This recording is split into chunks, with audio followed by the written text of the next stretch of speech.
माता कुंती, बहुत ही सहिष्णुता थी उनमें। वे कभी भी राज्य की, धन की, किसी भी प्रकार की कामना नहीं रखती थी। वे तो ऐसी विलक्षण थी कि सदैव हर परिस्थिति में दुख भोगने के पश्चात भी उन्होंने श्री कृष्ण से दुख ही दुख मांगा था। जिस समय श्री कृष्ण युद्ध के पश्चात पांडवों को छोड़कर द्वारिका की ओर प्रस्थान करने वाले थे, उस समय श्री कृष्ण ने माता कुंती से भी प्रश्न किया कि बुआ, आप क्या इच्छा रखती हैं, क्या चाहती हैं। माता ने उस समय भी श्री कृष्ण से मात्र दुख ही मांगा था। अगर माता कुंती के जीवन पर दृष्टि डाली जाए तो आजीवन जन्म से लेकर अंत तक दुख ही दुख भोगे। और जब श्री कृष्ण ने उनसे प्रश्न किया, कुछ मांगने को कहा, तब भी उन्होंने दुख ही मांगा। कारण कि दुख की घड़ी में ही ईश्वर की प्राप्ति होती है, हम उसे याद करते हैं। और जब जब दुख की स्थिति आई, दुख की परिस्थिति हुई, तब तब श्री कृष्ण माता कुंती अर्थात अपनी बुआ के सामने खड़े रहे, उनके समक्ष एक ढाल स्वरूप खड़े रहे, उन पर जरा भी आंच नहीं आने दी। जब माता कुंती ऐसे विचारों की थी तो प्रश्न यहां यह उठता है जो अधिकतम लोग सोचते हैं कि माता कुंती ने युद्ध के लिए हामी क्यों भरी। क्योंकि युधिष्ठिर तो युद्ध के हक में नहीं थे, वे नहीं चाहते थे कि महाभारत का युद्ध हो।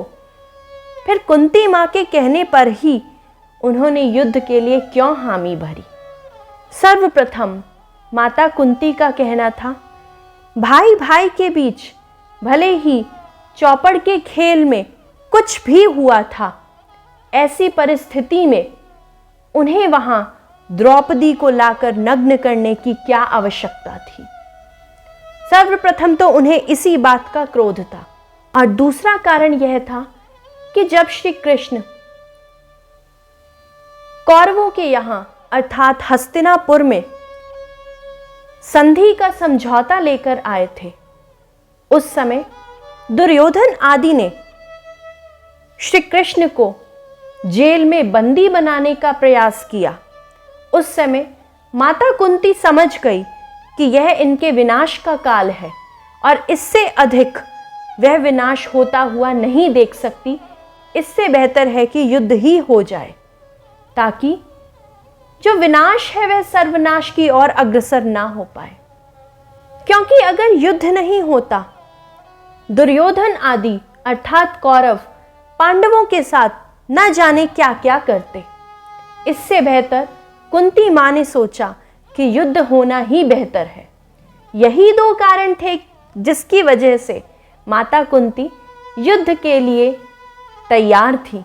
उन्होंने अपने पुत्रों से अर्थात युधिष्ठिर आदि से भी कहा कि युद्ध लड़ने में ही तुम्हारा फायदा है, यही बेहतर है, यही योजना सही है।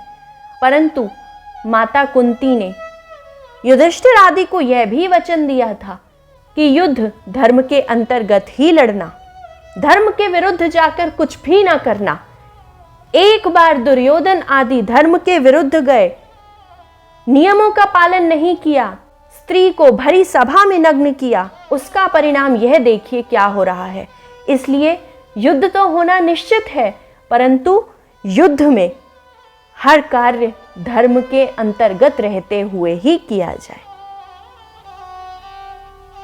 यही शिक्षा हमारी भगवत गीता भी देती है कि भले ही छोटा कार्य हो, बड़ा कार्य हो, सुख की परिस्थिति हो, दुख की परिस्थिति हो, धर्म के अंतर्गत रहते हुए ही हर परिस्थिति का सामना करना चाहिए।